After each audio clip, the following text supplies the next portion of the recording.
श्रीमद् रामायणम। मुझे अब भी लगता है कि हमें लौट जाना चाहिए। और जो भी सूचना हमारे पास है वो श्री राम को जाके देते हैं। यहाँ पर रह के समय व्यर्थ करना अनुचित है। इस सागर को पार करना असंभव है। श्री राम का कार्य बीच मझधार में छोड़ने से अच्छा है कि हम अपनी मृत्यु को आलिंगन कर लें, क्योंकि नर के रूप में साक्षात नारायण है वो। आप उचित कह रहे हैं तांत्रिक श्री जामवंत। अब नारायण का कोई चमत्कार ही हमें मार्ग दिखा सकता है, क्योंकि हमारी आस, हमारे हनुमान जी की भी आस छूट चुकी है। हमारे पास कोई मार्ग नहीं है। ईश्वर भी उन्हीं की सहायता करते हैं जो स्वयं अपनी सहायता करते हैं। कई युगों से मैं इस धरा पर हूं, जानता हूं कि जिस कार्य में श्री राम का नाम हो वो कार्य कभी अधूरा नहीं रह सकता। कोई ऐसी समस्या नहीं जिसका कोई हल ना हो। हमें बस श्रद्धा के दीप में आस की लौ जगाए रखनी होगी।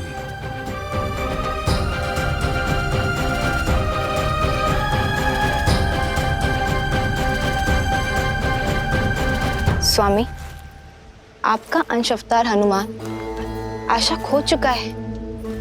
अब उसे स्वयं से कौन मिलवाएगा? कौन उनका साक्षात्कार उनके ही बल से करवाएगा? जामवंत, क्योंकि हमारी रचाई इस लीला का सबसे अधिक बोध उन्हें ही है। जीवन और इतिहास के ज्ञान का अद्भुत समन्वय है जामवंत। वो जामवंत जो स्वयं ब्रह्मदेव के मुख से वृक्षों के राजा बनकर प्रकट हुए थे। तो श्री राम की कथा में जामवंत की और भी भूमिकाएं? हाँ देवी, आने वाले इस धर्म युद्ध में जामवंत श्री राम के सहायक, उनके मार्गदर्शक बने। पिछले कई युगों से भगवान विष्णु के राम अवतार की प्रतीक्षा में थे जामवंत। स्वयं को इस पावन उद्देश्य के लिए तत्पर कर रहे थे जामवंत। युगों से?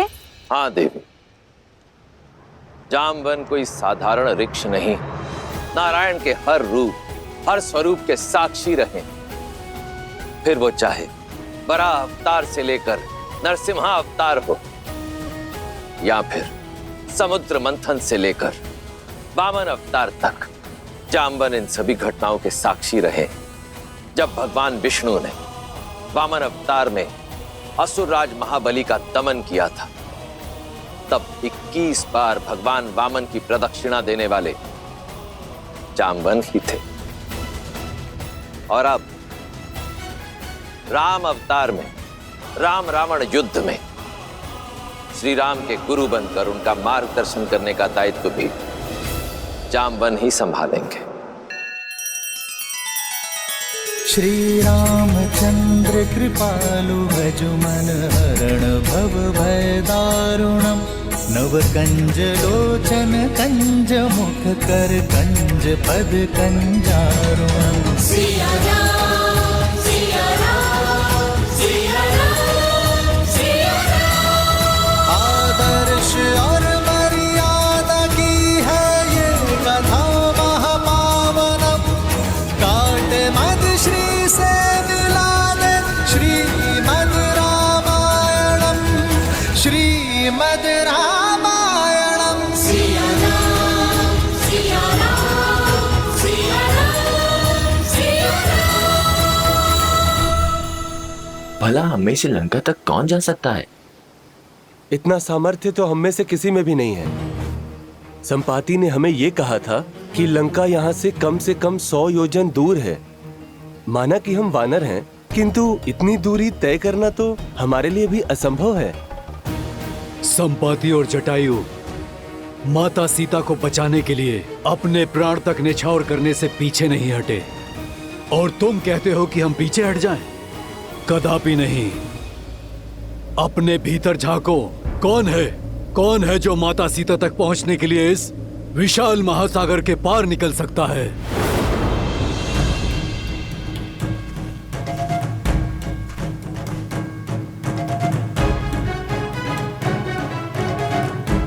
जामुन जी, मैं 20 योजन तक छलांग मार सकता हूँ।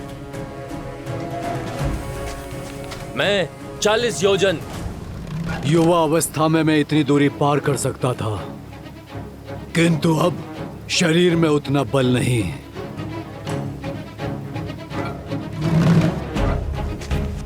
मैं करूंगा ये प्रयास।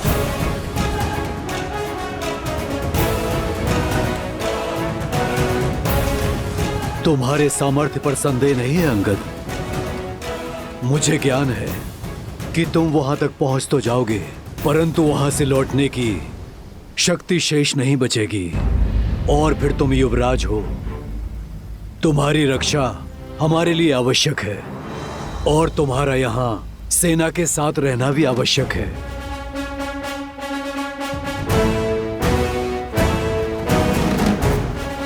हम में से केवल एक है जो इस असंभव कार्य को संभव कर सकता है। जय महावीर हनुमान, जय जय पवन पुत्र हनुमान, बजरंग बली हनुमान, जय जय महाबली हनुमान। जामवन जी, कहीं आपका संकेत मेरी ओर तो नहीं? नहीं नहीं ऋक्षराज, मैं ये नहीं कर सकता। इतना सामर्थ्य नहीं है मुझ में। सामर्थ्य है पर बोध नहीं है, बल है। किंतु तुम भूल चुके हो, बुद्धि में तुम्हारा कोई सानी नहीं है। पर्वत को मसान की भांति मसल देने की शक्ति है तुम में। तुम भूल गए कि श्री राम ने क्या कहा था? क्योंकि ये यात्रा केवल सीता की खोज की नहीं, तुम्हारे स्वयं को खोजने की भी है। पात्र हो पर परिचय नहीं है अपना। अपना परिचय जानते हो ना हनुमान? हाँ, मैं हनुमान हूँ, महाराज केसरी और माता अंजना का पुत्र हनुमान। किंतु हनुमान की पहचान और भी अधिक भव्य है। आ जाओ सब, हनुमान के जन्म की गाथा सुनाता हूँ। उन्हें उनकी वास्तविकता का बोध कराता हूँ।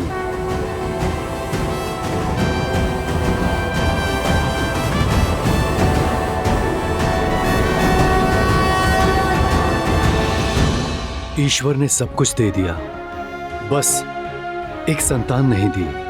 कोई नहीं जो हमें श्रद्धांजलि दे सके हमारे जाने के बाद। आपकी पीड़ा मुझे भी बहुत कष्ट देती है वानर राज। भीतर ही भीतर इस वेदना से जलती हूँ। वानर राज केसरी को एक वंशज तक ना दे पाई। लेकिन ऐसा कोई नहीं है जो मेरा आंचल पकड़ के मुझसे हट करे, जिसे मैं लोरिया सुनाकर सुलाऊं। मुझे लगता है अब केवल महादेव ही हमारा कष्ट हर सकते हैं।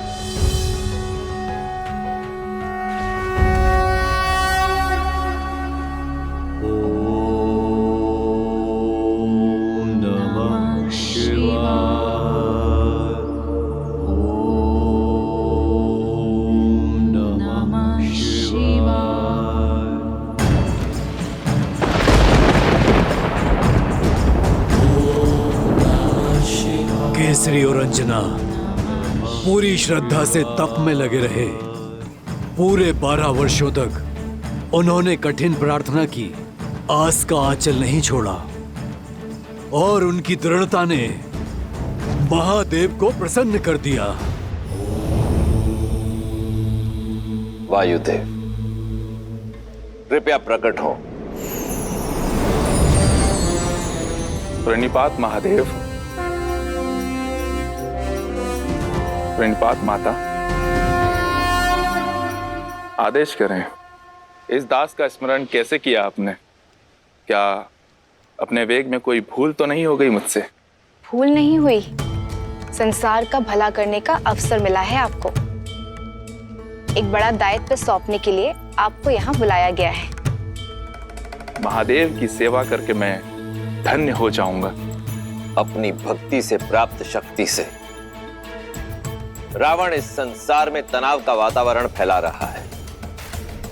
नारायण के अवतार श्री राम को भक्त की आवश्यकता होगी, जो मेरा ही अंशावतार होगा। देवी अंजना के गर्भ तक उसे पहुंचाने के लिए आपकी सहायता की आवश्यकता है वायुदेव। ये समझ लीजिए कि श्री हरि के इस दिव्य अवतार की गाथा में आपकी एक अत्यंत महत्वपूर्ण भूमिका होने वाली है। समय आने पर मेरे इस अंशावतार को संसार जिस नाम से पुकारेगा वो होगा हनुमान। वो हनुमान जो संसार में राम भक्ति की अलख जगाएगा। वो हनुमान जो इस संसार को सच्ची भक्ति का अर्थ समझाएगा, जो भक्त और भगवान के संबंध को एक नई ऊंचाई तक ले जाएगा, जो राम रावण युद्ध में श्री राम का प्रमुख सहायक बनेगा और देवी सीता की मुक्ति का मार्ग बनेगा। धन्य हूं मैं महादेव, आपकी इस इच्छा को मैं अवश्य पूर्ण करूंगा। हनुमान आपका अवतार होगा और उसे धरती पर ले जाने में मेरे सहयोग के कारण पवनसुत कहलाएगा। नमामि शंभुं पुरुषं पुराणं, नमामि सर्वज्ञं पारब्रह्मं, नमामि रुद्रं प्रभुं शयन्तं, नमामि शर्वं शिरसा नमामि। जय जय जय शंकर उमा महेश्वर। जगत कल्याण का मार्ग तुम्हारी प्रतीक्षा कर रहा है हनुमान। तुम्हारे बल का आभास कर सकता हूं मैं हनुमान।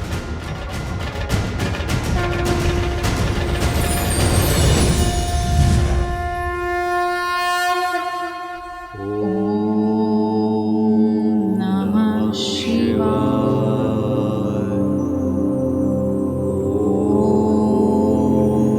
नमः शिवाय।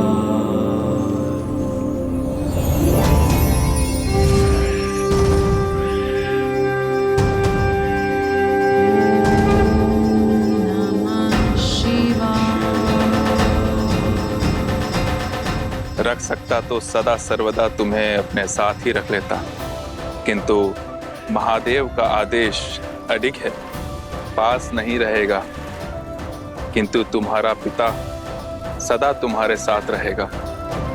शंकर सुवन केसरी नंदन, तुम्हारा पिता कहलाने का गर्व मेरे जीवन का सबसे बड़ा धन होगा। पवनसुत,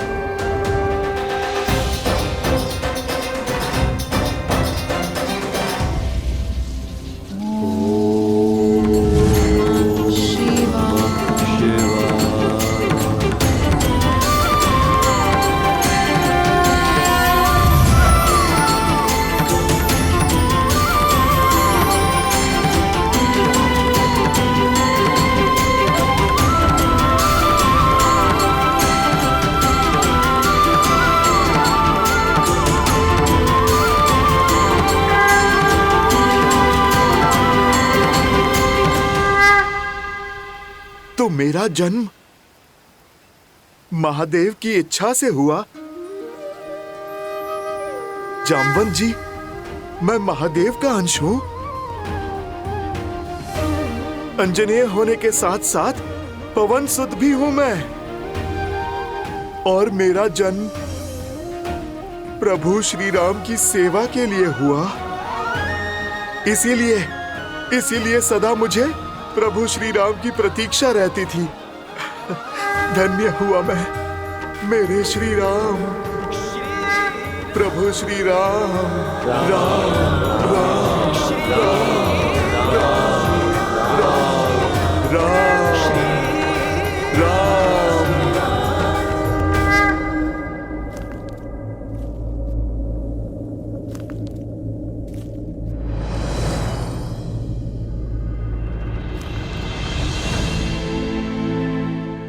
चिंता ना करें मित्र, हनुमान जो दायित्व लेते हैं उसे वो अवश्य पूर्ण करते। बस वही एक आशा शेष है मित्र, यही ना टूटे। मित्र, मैं आपको कुछ दिखाना चाहता हूं। वो जो हनुमान ने हमारे ऋषिमुख निवास के समय बनाया था। आई।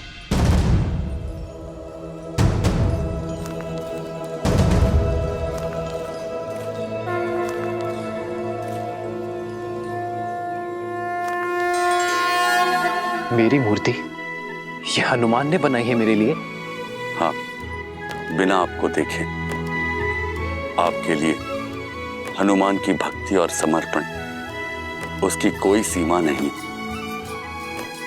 अपने हृदय में उभरती छवि को वर्षों तक हर दिन अथक प्रयास से गढ़ा है उसने। भैया,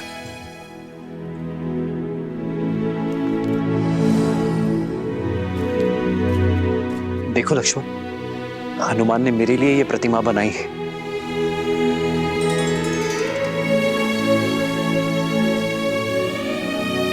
धन्य हुआ मैं लक्ष्मण कि मेरा सहयोगी इतना स्नेह करता है मुझसे, जिसका मुझ में इतना विश्वास हो कि बिना मुझसे भेंट की, बिना मुझे देखे समर्पण से इतनी बड़ी प्रतिमा बना डाली। वो मुझे कभी निराश नहीं करेगा लक्ष्मण। उसके विश्वास ने मुझे नई आस दी है लक्ष्मण। हनुमान अवश्य सीता को खोज कर लाएगा।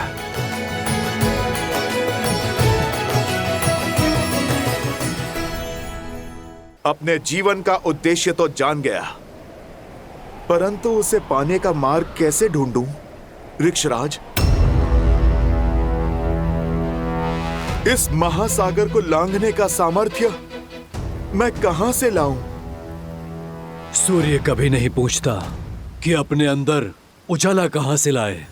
इस तुच्छ सागर को महासागर कह रहे हो तुम कदाचित भूल रहे हो, अपने बाल्यकाल में तुमने बहुत ऊंची छलांग लगाई थी। इतनी ऊंची छलांग कि ऐसे सहस्त्र समुद्रों की दूरी उसमें समा जाए। सहस्त्र योजनों की छलांग लगाई थी तुमने हनुमान। वो छलांग जिसने केसरी नंदन मारुति को हनुमान बनाया।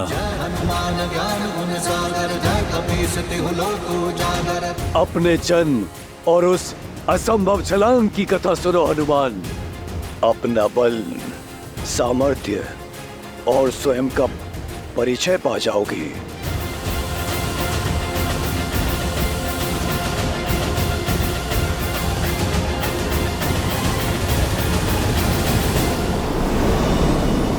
जन्मे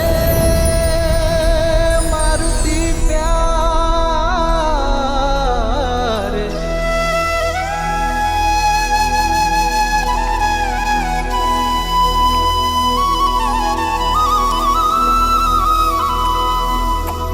जन्मे मारुति प्यारे।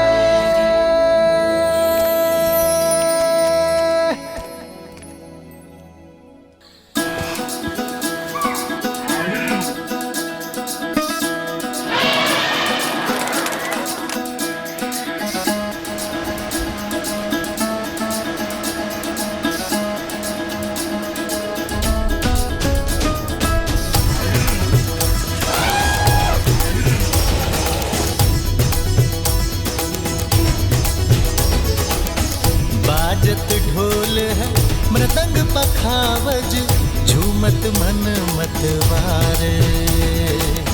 मंगल पलिए आया है देखो, हर्षित वानर सारे। हो जन्मे मारुति प्यारे, शुभ है आंगन द्वारे। श्री राम के है दुलारे। ये केवल न केसरी और अंजना का पुत्र है, वायुदेव की भेंट है हमें। मारुत का आशीष है, पवन पुत्र मारुति है। मारुति